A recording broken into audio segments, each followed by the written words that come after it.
Herkese merhaba, kanalıma hoş geldiniz. Bu videomda sizlere son zamanların trendi olan çok güzel fırfırlı bir boyunluk tarifi paylaşacağım.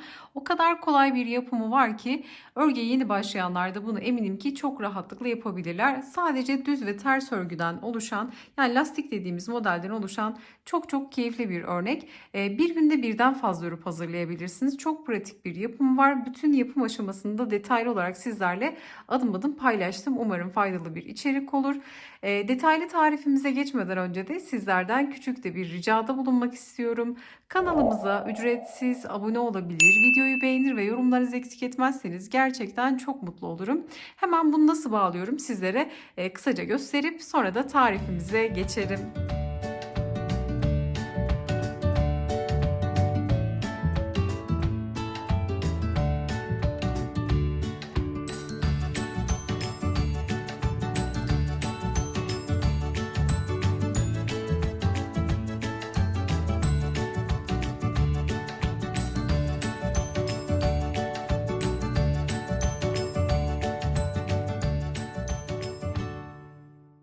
Örgüm için kullanmış olduğum malzemelerimi Aksa Örgü Butik'ten aldım. Sizin için de iletişim bilgilerini videonun açıklama kısmına eklerim. Sizler de bu ürünlerden güvenli siparişlerinizi oluşturabilirsiniz. Şimdi burada bir tane koton iplik kullanacağım. Böyle 100 gramlık. Bir de 50 gramlık mohair iplik kullanacağım. Şöyle dokuyu yakından göstermek istiyorum sizlere. Bu iki ipi karıştıracağım ama sizler bu çalışmada istediğiniz ipleri kullanabilirsiniz. Kullanacağım şiş numaramda 4,5 milim olacak. Tabi sizler kullanacağınız ipin inceliğine, kalınlığına ve örmenizin sıklığına, gevşekliğine göre kendi şiş numaranızı belirleyebilirsiniz. Hemen şöyle ipi açıp başlamak istiyorum. Hemen şöyle iki ipi bakın bir araya getiriyorum. Böyle kışlık güzel bir doku oldu. Hem koton hem mohair iplik bakın. Şöyle iki kat yapıyorum. Şimdi burada İşe ilmek atarak başlıyoruz. Aramızda yeni başlayanlar varsa şişe ilmek nasıl atılır, düz örgü, ters örgü nasıl yapılır bunları daha önceden çok detaylı bir videoda paylaşmıştım. O videonun linkini de aşağı açıklama kısmına eklerim, oradan bakabilirsiniz. Ya da sizler bildiğiniz bir yöntem vardır daha önceden. Şişe ilmeği istediğiniz gibi atabilirsiniz. Ben şimdi elimde öreceğim. Sizler boyunuzda örüyor olabilirsiniz, kolunuzda örüyor olabilirsiniz. İlmek atışlarımız farklı olabilir. Bunun hiçbir önemi yok. Burada önemli olan örgünün mantığını kavramak. Şimdi burada hemen şöyle çok uzun bırakmayacağız. Çünkü 10 ilmekle başlayacağız. Şimdi burada sayılardan da bahsedeceğim. Nasıl değiştirebileceğinizi de. Şöyle bir miktar uzun ip bırakıyorum ve ilmek atmaya başlıyorum. Hemen şöyle 1, 2, 3, 4, 5, 6, 7, 8, 9, 10 ilmekle başlıyorum. Şimdi 2 düz, 2 ters, 2 düz, 2 ters, 2 düzle sırayı tamamlayacağız. Yani 10 ilmek üzerine kuracağım ama sizler bu sayıyı daha fazla da yapabilirsiniz. Yani orta bandını daha kalın isterseniz bu sayılar artabilir, azalabilir. Ya da lastiği, örneğin ben ikili lastik çalıştım. Tekli lastikle çalışabilirsiniz. 3'e de çıkarabilirsiniz. Nasıl istiyorsanız burada oynamalar yapabilirsiniz. Hemen şu kısa iple burada bir düğüm atıyorum ve hemen şöyle örmeye başlayalım. Şimdi iki düz ilmekle başlayacağım. İpi arka tarafa alıyorum. Şimdi ilk ilmek başlangıç olduğu için ilk ilmeği örüyorum. Hemen bunu düz şekilde örüyorum. Bakın ilmeğin içinden ilmek çıkarıp ördüğüm ilmeği bırakıyorum. Hemen bir diğer ilmeği de yine düz şekilde örüyorum ve ördüğüm ilmeği bırakıyorum. İpi ön tarafa alıyorum. Şimdi iki ilmeği ters öreceğim. Bu şekilde ilmeğin ortasından batıp ipi alttan kıvırıp çıkartıyorum. Dediğim gibi ilmek atışlarınız farklı olabilir. Hangi yöntem biliyorsanız onu uygulayabilirsiniz. Şimdi ters ördüm. Bir diğer ters ilmeği örüyorum. 2 düz, 2 ters. Şimdi tekrar 2 tane düz. Bu aşamada eğer çok hızlı ördüğümü düşünüyorsanız videoyu yavaşlatabilir ya da tam tersi hızlandırarak da seyredebilirsiniz. 2 düzden sonra 2 tane ters. Son 2 ilmek kaldı. Bunu da düz şekilde örüyorum. 2 tane düz. Son ilmeği de bakın yine aynı şekilde düz ördüm. Şimdi çeviriyorum. Burada düz ilmekle bittiğimiz sırada ip ön tarafta kalacak. Çünkü kenarların böyle başak başak düzgün görünmesini, çıkmasını istiyorum ki oralardan ilmekle çıkartacağız. Sonradan rahat görelim. Şimdi düzle bitirdiğim sırada ipim önde olacak çevirdiğimde. Çünkü bakın ters öreceğiz. Hemen ilk ilmeği örmeden sağdaki şişime aktarıyorum. Burası yeni başlayanlar için önemli olabilir. O yüzden bu detayları veriyorum. Ama örgü bilen biriyseniz buraları geçebilirsiniz. Şimdi ilk ilmeği örmeden sağdaki şişimi aldım. Bakın ters ilmek kesik çizgi şeklinde duruyor. Düz ilmek V şeklinde duruyor. Burası önemli. Bakın ters ilmek kesik çizgi, düz ilmek V şeklinde görünüyor. İpi ilk ilmeği sağa aktardım örmeden. Hemen ters ilmeği ters örüyorum. Tersi ters örüyorum ipi önde tutarak. 2 tersi yaptık. Baştaki ilmek tersti. Şimdi 2 tane düz ilmek var. Hemen şöyle ilmeklerin bakın ortasına batıyorum ve düz örüyorum. Ördüğüm ilmeği bırakıyorum. Şimdi ilmek alışlarınız farklıysa yönleri de farklı olabilir. Sizler bildiğiniz yöntemle ilerleyebilirsiniz. Düz ilmeği ördüm. 2 tane düzüm vardı. Şimdi 2 tane kesik çizgi var bakın.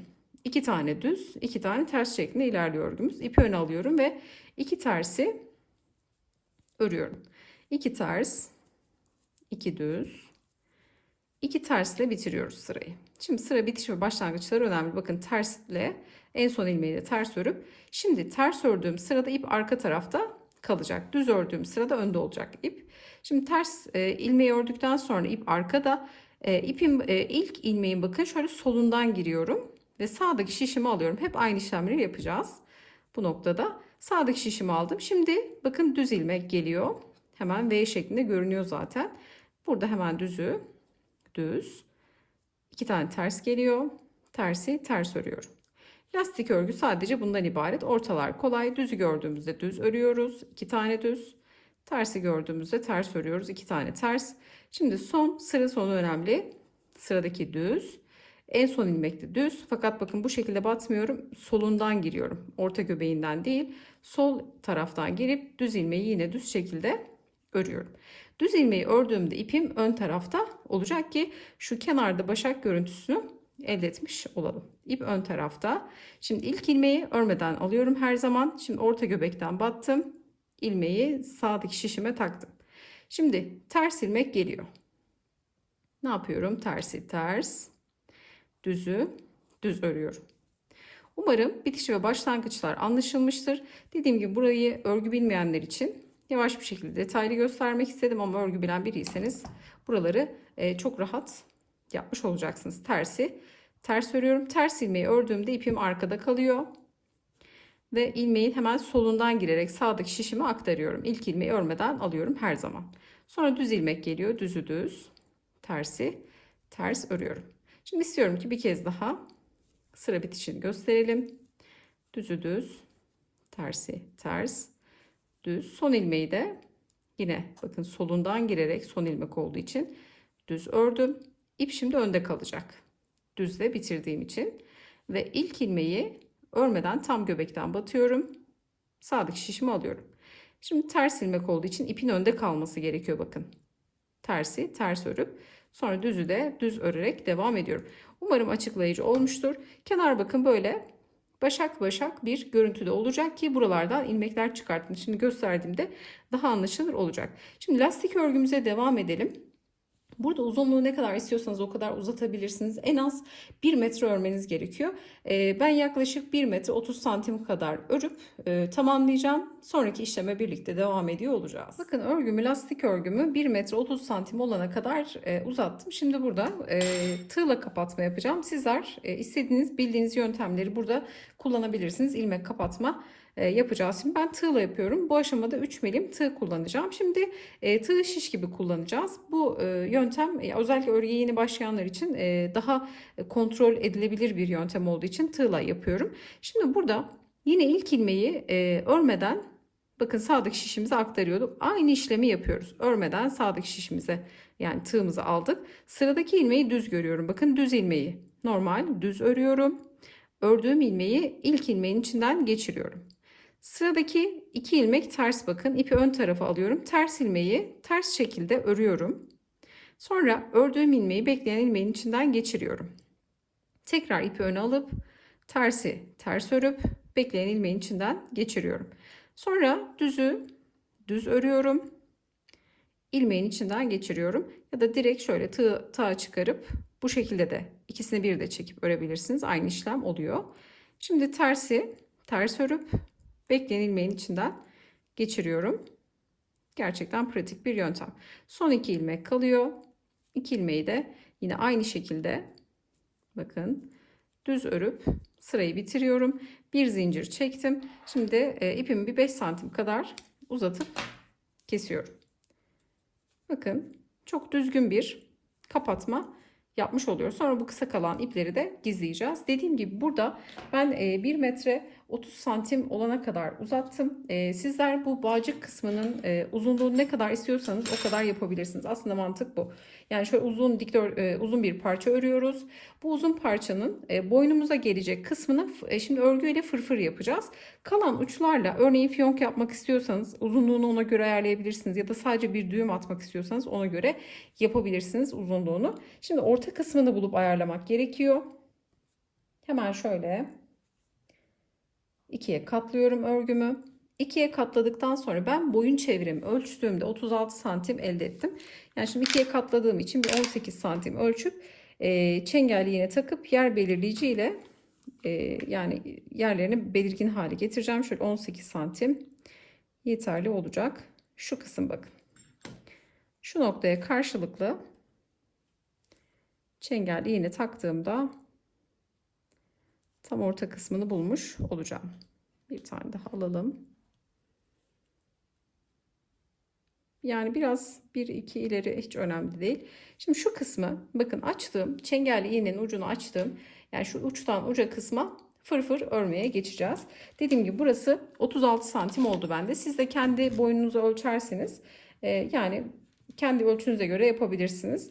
Daha az daha fazla isteyebilirsiniz. Yani bunu bir çocuğa da çalışabilirsiniz, bir yetişkine de.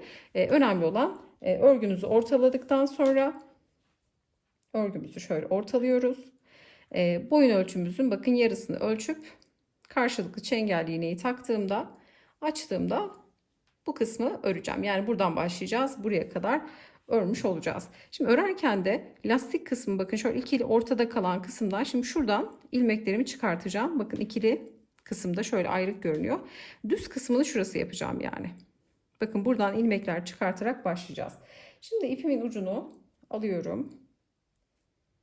Hemen burada rahat ilmek çıkartabilmek için şöyle birazcık ip bırakalım. Sonradan gizleriz. Bir zincirle bir ilmek oluşturuyorum ki ilmek açılmasın. Şimdi şöyle yakından göstermek istiyorum. Burada ilmeği oluşturduk. Bakın 2 düz, 2 ters, 2 düz, 2 ters, 2 düz şeklinde ilmeklerimiz belirgin. Şimdi burada öndeki başak başak görünen kısım yani ters ilmekten sonra gelen bakın şöyle başak başak noktaya dokunmayacağız. Biz şuradaki çengelli iğneyi taktım. Hemen bir sonraki noktadan bakın batalım. 2 çizgi üzerine batacağız.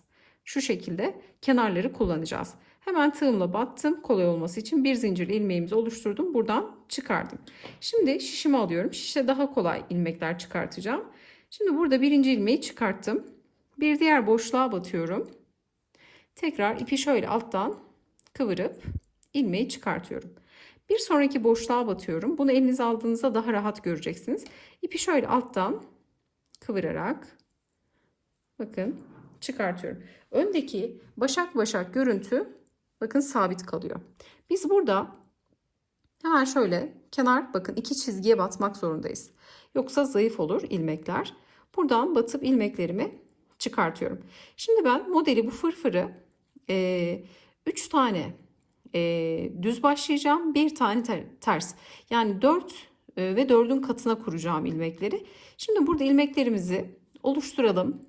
Çengelli iğnenin olduğu noktaya kadar bu şekilde ilmeklerimizi çıkartacağız. Umarım açıklayıcı olmuştur. Şimdi şöyle bir kez daha göstermek istiyorum. Bakın batıyorum.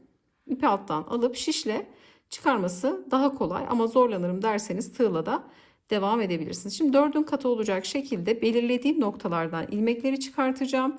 Burada hemen sayıyı da sizlere söylemek istiyorum. Burada bakın 4'ün katı olacak şekilde 4 artı 4 artı şeklinde sayarak ilerledim. Şu anda 44 tane ilmeğim oldu ve çengelli iğneye yaklaştım. Şimdi biz burada ne yapacağız? Bir sonraki sıraya başlarken 3 tane düz öreceğim, bir tane ters öreceğim. 3 düz öreceğim, bir ters öreceğim. 3 düz, bir ters şeklinde ilerleyip terslere pileler denk gelecek. O fırfırlar denk gelecek. Şimdi ne yaptık? 3 tane düz, bir tane ters. Yani sonuncusu 3 ile yani ekstradan artı bir 3 ilmek atmam gerekiyor. 3 tane düzü elde etmem için. Şimdi şöyle çengelliğini artık çıkartıyorum. Burada 1 santim ileri 1 santim geri çok fark etmeyecek. Şimdi ekstradan kalan 3 ilmeğimi atıyorum. 1, 2, 3 ilmeği attım. Çünkü 4'ün katı şeklinde ayarladık. 3 düz, 1 ters, 3 düz, 1 ters yaptık. Sonda da kalan 3 düz için ekstra 3 ilmek eklemiş olduk. 4'ün katı artı 3 şeklinde sizler de sayabilirsiniz. Bu şekilde yaptığınızda hiç problem olmayacaktır. Şimdi burada sayıyı tamamladık. Şimdi burada fırfır yapacağım noktayı ilmekleri çıkarttım. Örgümü çeviriyorum şimdi. Artık bu kısmı öreceğiz. Hemen şöyle göstereceğim.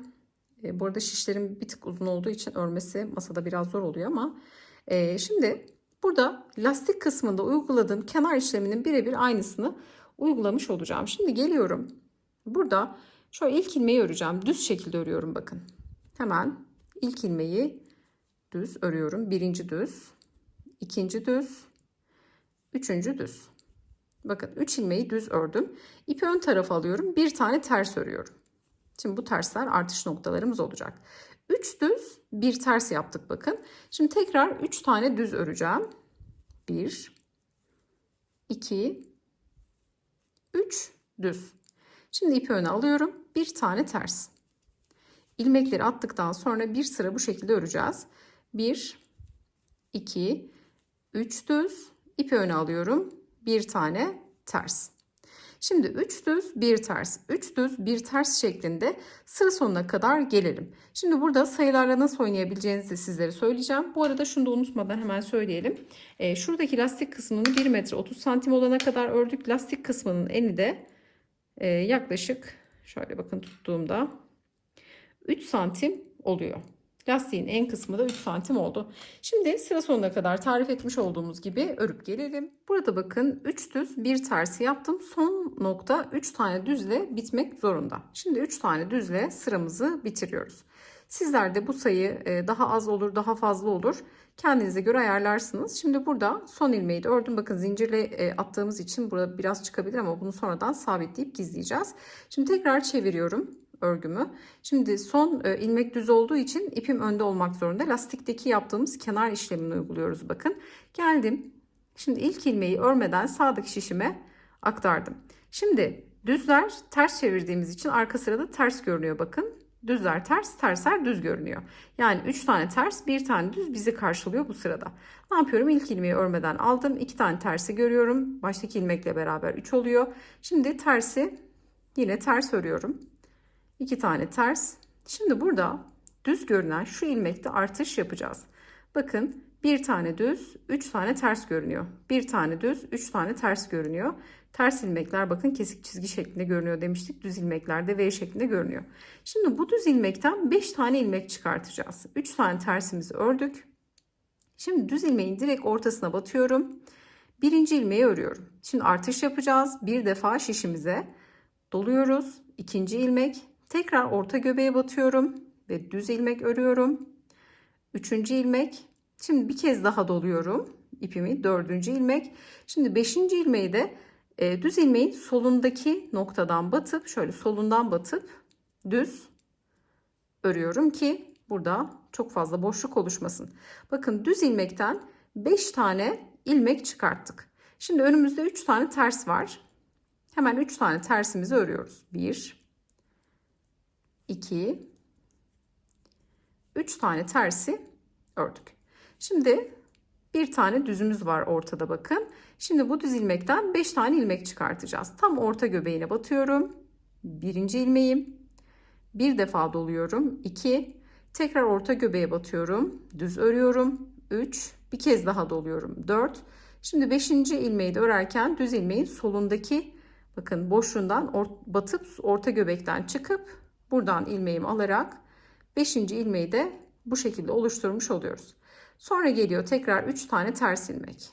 1, 2, 3 tane tersi örüyorum. Şöyle açacağım ki rahat anlaşılsın. Biraz örerken parmaklarımın arasında kalıyor çünkü örgü. Bakın 3 tane ters, bir tane düzün ortasından 5 ilmek çıkartıyoruz. 3 tane ters sabit. Burada düz olan ilmekten 5 ilmek çıkartıyoruz. Şimdi bir kez daha ilmek artışını göstereceğim. Bakın tek duran düz ilmeğimiz var. Hemen orta göbeğe batıyorum. birinci düz ilmek doluyorum. 2 tekrar orta göbeğe batıyorum. 3 tekrar doluyorum. 4. Şimdi bakın şöyle solundaki boşluktan batıp orta göbekten çıkıyorum. Şöyle görünecek. Buradan da 5. ilmeği çıkartıp ilmeği bırakıyorum artık. Sonra 3 tane tersi normal örüyorum. Sonra tekrar aynı işlem. Buradaki artışlar bize bu fırfır kısmını vermiş olacak. Sıra sonuna geldik. Sondaki 3 tane ters ilmeği de örüp sıramızı bitiriyoruz. Son ters ilmeği de ördüm. Şimdi ters ördüğüm için ip arka tarafta. Ne yapıyorum? Hemen yeni sıraya başlıyorum. Şimdi artık 3 tane ters ördüğümüz ilmek vardı. 5 tane düzümüz vardı. Şimdi örgüyü çevirdiğimiz için düzler ters, tersler düz olacak. Şimdi 3 tane ters, 3 tane düze döndü. Bakın 3 tane düz, 5 tane ters öreceğiz. 3 düz, 5 ters, 3 düz, 5 ters şeklinde örgümüz devam edecek. Şimdi yine ilk ilmeği lastik örgüsünde yaptığım işlemi yapıyorum. Örmeden sağdaki şişimi alıyorum. Bu birinci düzümdü. Şimdi ikinci düz, üçüncü düzü örüyorum. Şimdi buradaki artırdığım 5 tane ilmek var. Bunların tamamını ters öreceğim. Bakın zaten ters başlıyor. Hemen birinci ters. Bakın artırdığım ilmeği de görüyorsunuz. İkinci ters. Üçüncü ters. Dördüncü ters ilmeğim. Ve beşinci ters ilmek. 5 tane tersi ördüm. Şimdi arada 3 tane düz var. 1, 2 ve 3. Şimdi 5 tane ters. Bakın bu şekilde 3 düz, 5 ters, 3 düz, 5 ters şeklinde örgü ilerleyecek. Hemen terslere başlıyorum. Bakın artırdığımız ilmekler. Tek tek bunları öreceğiz şimdi. Elinize aldığınızda yeni başlayanlar hiç korkmayın. Çok rahatlıkla öreceksiniz. 3. Şöyle açalım ilmekleri. 4 ve 5. 5 tane ters ördük. Şimdi 3 tane düz var bakın. 1, 2, 3.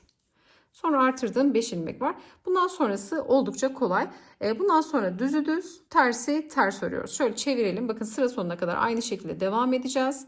Çevirdik örgümüzü. Bakın örgüyü çevirdiğimizde ne oluyor? Düz ilmekler ters, ters ilmekler düz görünüyor. 5 tane düz, 3 tane ters öreceğiz. Sıra bitiş ve başlangıçları buradaki lastikte uyguladığımız işlemin birebir aynısı olacak. Şimdi bu şekilde görüyorsunuz ilmekleri tamamında aynı işlemi yapacağız. Sıra sonuna geleceğiz. Dönüp yine düzü düz ters ters artık bir artırma yok. Tek bir noktada artış yaptık. Bir ilmekten 5 ilmek çıkartarak örgümüzü bu şekilde tamamladık. Şimdi yeteri kadar uzatalım. Burada kaç ilmek ördük hemen bunu da sizlerle paylaşacağım.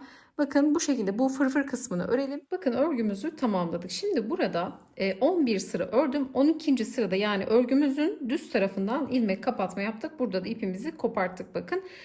Bu fırfırımızın uzunluğu 5 santim oldu. 3 santim de burasıydı. Genişliği de bakın şu açıklığı da 36 santim oldu. Bunu ben kendi boynuma göre yaptım. Tabii sizler daha geniş de yapabilirsiniz. İpinize göre incedir. Daha fazla da pile sayısını tutabilirsiniz. Burada toplamda 11 tane bakın şu düz kısımları saydığımız zaman 11 tane fırfır eklemiş olduk.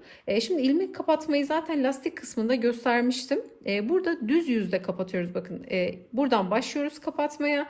Düz yüzdeyken ilmekleri kapatıyoruz. Şöyle yakından göstereceğim bakın. İlmekleri kapatırken de şu fırfır kısmında çok sıkı sıkı tutmayın. Mutlaka örgünün ayarını gevşek bırakın ki bakın böyle fırfır kısmı birazcık açılsın. Şöyle hemen ters kısmını da göstermek istiyorum. Bakın tersten de bu şekilde görünüyor. Tersten kapatırsanız şöyle bir görüntü oluşur.